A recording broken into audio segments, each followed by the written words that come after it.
ഡൽഹിയും ബീഹാറും തൂത്തുവാരിയ ബി.ജെ.പിയുടെ അടുത്ത ലക്ഷ്യം Bengal. Mission ബംഗാളുമായി BJP ഇറങ്ങുന്നു. അടുത്ത വർഷമാണ് ബംഗാളിൽ തിരഞ്ഞെടുപ്പ് നടക്കുന്നത്. ആ തിരഞ്ഞെടുപ്പിൽ 160-ൽ പരം സീറ്റുകളാണ് ബി.ജെ.പി ലക്ഷ്യമിടുന്നത്. മമതാ ബാനർജിയെ ഈസിയായി തകർക്കാനുള്ള തന്ത്രങ്ങളാണ് ബി.ജെ.പി ആവിഷ്കരിക്കുന്നത്. തൃണമൂൽ കോൺഗ്രസിന്റെ സർവാധികാരിയാണ് മമതാ ബാനർജി.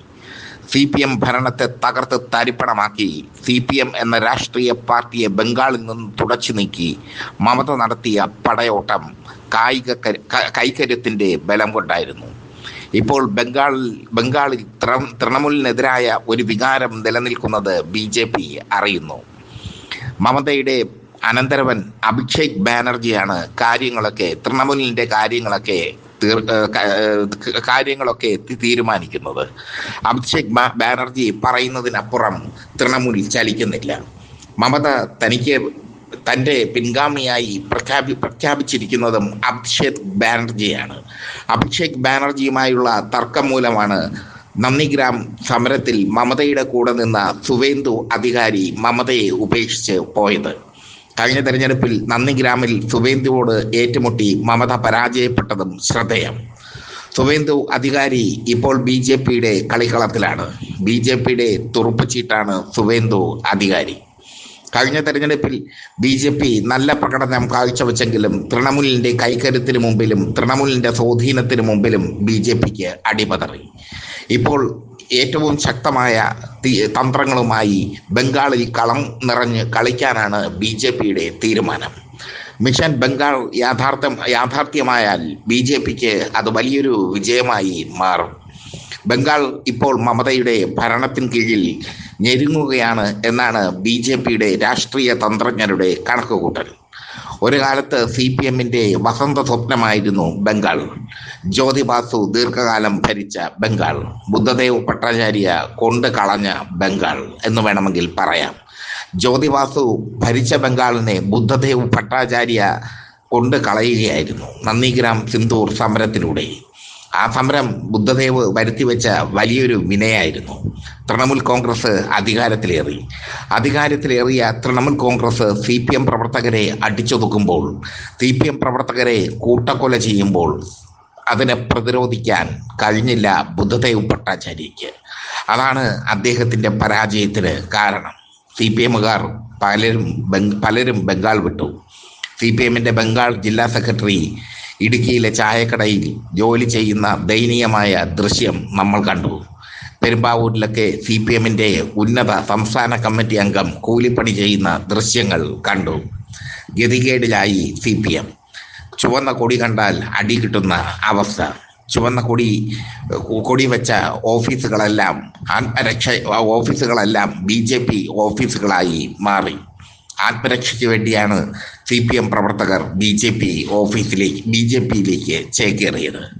ബംഗാളിൽ ഇപ്പോഴുള്ള BJPക്കാർ പണ്ടത്തെ CPMകാരാണ്. അതുകൊണ്ട് തന്നെ മമതാ ബാനർജിക്ക് ശക്തമായ ഒരു എതിർപ്പ്, ശക്തമായ പ്രതിരോധം തീർക്കാൻ BJPക്ക് എളുപ്പം കഴിയും.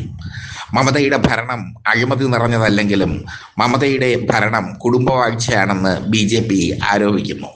മമത തൻ്റെ അനന്തരവനോട് കാണിക്കുന്ന അമിതമായ വാത്സല്യം തൃണമൂലിനെ പിളർപ്പിലെത്തിക്കാൻ കാരണമാക്കുമെന്ന് BJP കരുതുന്നു. തൃണമൂലിൽ ഒരു പിളർപ്പ്, സുവേന്ദു അധികാരിയെ പോലെ ശക്തനായ ഒരു നേതാവിനെ ഹൈജാക്ക് ചെയ്യുക, അതാണ് BJP തൃണമൂലിനെ തകർക്കാൻ പയറ്റുന്ന തന്ത്രം. പക്ഷേ മറുവശത്ത് മമതയാണ് എന്നുള്ളത് ശ്രദ്ധേയം. ബീഹാറിൽ തേജസ്വി യാദവിനെ പോലെയല്ല ബംഗാളിൽ അഭിഷേക് ബാനർജി തൃണമൂൽ ബ്രിഗേഡിൻ്റെ നേതാവാണ്. അദ്ദേഹത്തിന് കൈക്കരുത്തുള്ള അണികളുണ്ട്. മമതയും കയ്യൂക്കുകൊണ്ടാണ് ബംഗാൾ ഭരിക്കുന്നത്. BJPയോട് നേർക്കുനേർ, കണ്ണിന് കണ്ണ് പല്ലിന് പല്ല് എന്ന മട്ടിൽ മറുപടി കൊടുത്തുകൊണ്ടാണ് മമത മുന്നോട്ട് പോകുന്നത്. ഇങ്ങനെയൊക്കെ ആണെങ്കിലും ത്രിപുരയിൽ CPMനെ തകർത്തെറിഞ്ഞതുപോലെ, ബീഹാറിൽ RJDയെ, ഇന്ത്യ മുന്നണിയെ തകർത്തതുപോലെ, ഡൽഹിയിൽ ആം ആദ്മി പാർട്ടിയെ തൂത്തുവാരിയതുപോലെ ബംഗാളും തൂത്തുവാരാനാകുമെന്ന് BJP പ്രതീക്ഷിക്കുന്നു. അതാണ് മിഷൻ ബംഗാളിലൂടെ BJP ഉദ്ദേശിക്കുന്നത്. മിഷൻ ബംഗാൾ യാഥാർത്ഥ്യമാകുമെങ്കിൽ BJPക്ക് അത് വലിയ വിജയമായി മാറും. ബംഗാളിലെ തെരഞ്ഞെടുപ്പ് പ്രചരണത്തിന് നേതൃത്വം നൽകുന്നത് സുവേന്ദു അധികാരിയാണെങ്കിലും കടിഞ്ഞാൺ അമിത്ഷയുടെ കയ്യിലാണ്. മോദി പ്രത്യേകം ശ്രദ്ധ പുലർത്തുന്നു ബംഗാളിൽ പ്രചരണത്തിന് മോദി പല പ്രാവശ്യം എത്തുമെന്നുള്ളത് ഉറപ്പാണ്. ബംഗാൾ മോദിയുടെയും സ്വപ്നമാണ്. ഒരു കാലത്ത് ചുവന്ന കോട്ടയായിരുന്ന ബംഗാൾ തുടർച്ചയായി 3 പതിറ്റാണ്ടുകളിലേറെ തുടർച്ചയായി CPM ഭരിച്ച ബംഗാൾ. ആ ബംഗാളാണ് മമതയുടെ കൊടിക്കീഴിൽ പ്രവർത്തകർക്ക് കാൽക്കൽ കൊണ്ട് അടിയറവ് വെച്ച് കൊടുത്തത് CPM. ഇപ്പോൾ CPM പ്രവർത്തകർ അവിടെ നിലനിൽപ്പിന് വേണ്ടി പാടുപെടുന്നു. രഹസ്യമായിട്ടാണ് CPM സെല്ലുകൾ ഇപ്പോൾ അവിടെ പ്രവർത്തിക്കുന്നത്. ഇനിയൊരു തിരിച്ചുവരവ് ബംഗാളിൽ CPMന് അസാധ്യം. അത് CPMന്റെ ദുർഭരണം കൊണ്ട് തന്നെ സംഭവിച്ചതാണ്. ബുദ്ധദേവ് ഭട്ടാചാര്യ ബുദ്ധിജീവിയും സ്വപ്നജീവിയും ഒക്കെ ആയിരുന്നു. അദ്ദേഹം കൊണ്ടുവന്ന വികസന പ്രവർത്തനങ്ങൾ പാളി. അല്ലെങ്കിൽ വികസന പ്രവർത്തനങ്ങൾ സാധാരണ ജനങ്ങളുടെ ഇടയിലേക്ക് എത്തിക്കാൻ ബുദ്ധദേവ് ഭട്ടാചാര്യയ്ക്ക് കഴിഞ്ഞില്ല. നന്ദിഗ്രാം വെടിവെപ്പൊക്കെ CPMന്റെ ചരിത്രത്തിലെ കറുത്ത അധ്യായമായി മാറി.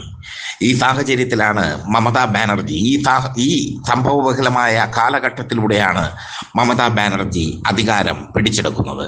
അധികാരം പിടിച്ചെടുത്ത ശേഷം മമതാ ബാനർജിയും തൃണമൂൽ ബ്രിഗേഡും ആദ്യം ചെയ്തത് CPMനെ അടിച്ചൊതുക്കുകയായിരുന്നു. CPMകാരുടെ കുടുംബങ്ങളിൽ കൂട്ടക്കൊല നടന്നു. CPMന്റെ ഉന്നത നേതാക്കൾ വെടിയേറ്റ് മരിച്ചു. മാത്രമല്ല CPM കുടുംബത്തിലെ പെണ്ണുങ്ങൾ പീഡിപ്പിക്കപ്പെട്ടു. അങ്ങനെ പലതരത്തിൽ തിരിച്ചടിയേറ്റ CPMന് അവിടെ അനങ്ങാൻ പറ്റാതായി മാറി. അവർ ആശ്രയമായി കണ്ടത്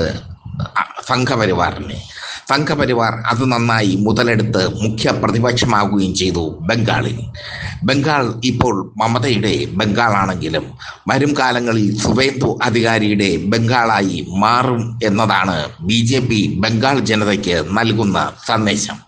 സുവേന്ദു അധികാരിയായിരുന്നു ഒരു കാലത്ത് മമതയുടെ കരുത്ത്. നന്ദിഗ്രാം സമരത്തിൽ സുവേന്ദു അധികാരിയുടെ മിടുക്ക് മമതയെ വിജയിപ്പിച്ചതാണ്. പക്ഷെ പിന്നീട് അഭിഷേക് ബാനർജിക്ക് അധികാരത്തിന്റെ പാറ്റേൺ കൈമാറാൻ മമത ശ്രമിച്ചപ്പോൾ സുവേന്ദു അധികാരി ഇടഞ്ഞു. ജീവൻ പണയം വെച്ചാണ് സുവേന്ദു അധികാരി അന്ന് കമ്മ്യൂണിസ്റ്റ് ഭരണകാലത്ത് മമതയോടൊപ്പം നിന്നത്. പക്ഷേ മമത അധികാരത്തിലെത്തിയപ്പോൾ സുവേന്ദു അധികാരിയെ മറന്നു. അഭിഷേക് ബാനർജിയോട് മമത കാണിക്കുന്ന അമിതമായ പരിലാളന, അമിതമായ വാത്സല്യം, അമിതമായ അധികാര കൈമാറ്റം, ഇതൊക്കെയാണ് സുവേന്ദു അധികാരിയെ പ്രകോപിപ്പിച്ചത്. എന്തായാലും സുവേന്ദു അധികാരി ചില്ലറ മീനല്ല. അദ്ദേഹം മമത വളർത്തിയ മീനാണ്. അതിപ്പോൾ ഒരു സ്രാവായി മമതയെ വിഴുങ്ങാൻ തയ്യാറെടുത്ത് നിൽക്കുന്നു. എന്തായാലും മമതയ്ക്ക് അഗ്നി പരീക്ഷയാകും അടുത്ത ബംഗാൾ തിരഞ്ഞെടുപ്പ്.